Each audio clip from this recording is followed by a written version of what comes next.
Have you ever interviewed Dr. Kwame Nkrumah at the time? Not for writing, but I've had one-to-one with him during the Congo crisis. I was editor on duty when President Lumumba, Prime Minister Lumumba of the Congo, had problems. And we had, at that time, a monitoring service which was capable of picking up radio transmissions from all over Africa. And I heard that the Ghana ambassador in the Congo had been expelled by the government of the Congo.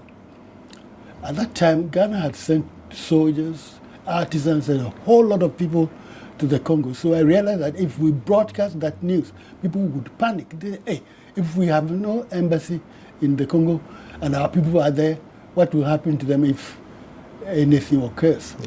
So I said, I'll send this news to the Prime Minister. And out of my own initiative, I sent it to his office at Flagstaff House. And within 30 minutes, they sent a car for me. And I went there and he sat me down and said, why did you bring this news here? And I said, I know that we have soldiers in the Congo and you have an embassy, but we, according to your instructions, have set up a monitoring service so we can hear Radio Leopoldville direct. And this news came from Radio Leopoldville, and I thought that perhaps it would take time to get to you through the army or through the Ministry of Foreign Affairs, but here it is. Give it to the president and let him do what he likes with it. So that's why I brought it to you, because if I had broadcast it, I'm sure we would have had panic in the country. And he looked at me and he said to me something very strange, but I think he was completely bowled over. He said, don't send such news here. This is not a news agency. Can you imagine? Because he wanted you to broadcast it. No. He just said I shouldn't send it to him because he was disturbed. Yes. And then I went with somebody working in Radio Ghana who was close to him. And he picked up a letter and said, listen to what our ambassador has written. So the ambassador, who was N.A. Welbeck, had written that he had the Congo in his pocket. People come to him for advice and so on. Very rosy picture. I didn't say anything. He read it, and I went my way. Within 2 weeks, Congolese soldiers had gone to the embassy to expel the ambassador by force because he said he wasn't going to leave. He had to hide in a freezer. And then, eventually, he was freed by the Ghana army, by the commander of the army himself. He was called Alexander, General Alexander. He was there with him.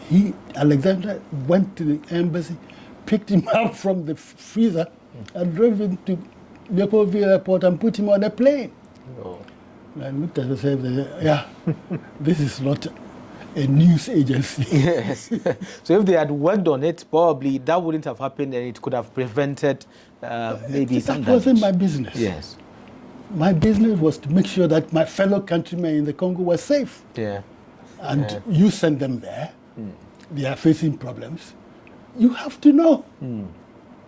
But of course, as I say, this is what I mean by using your intelligence.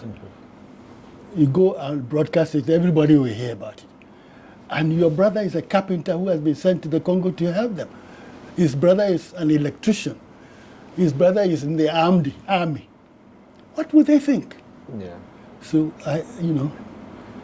you use your judgment in journalism. That's why I say that there are a lot of people in this country who think that if you get a microphone, that's the end of the story. It isn't. You must think about the person who is going to listen to you. You must think about the person whom you are going to talk about. What would they say if they were face to face with you? Just because you can broadcast on the airwaves and reach them directly, it doesn't mean that you should forget that they are also human beings like yourselves who have rights to their good name and so on and so forth. But if you are not trained, you think, oh, it doesn't matter, let me make people say that. Did you hear so-and-so say this? Did you hear so-and-so say this? That's not...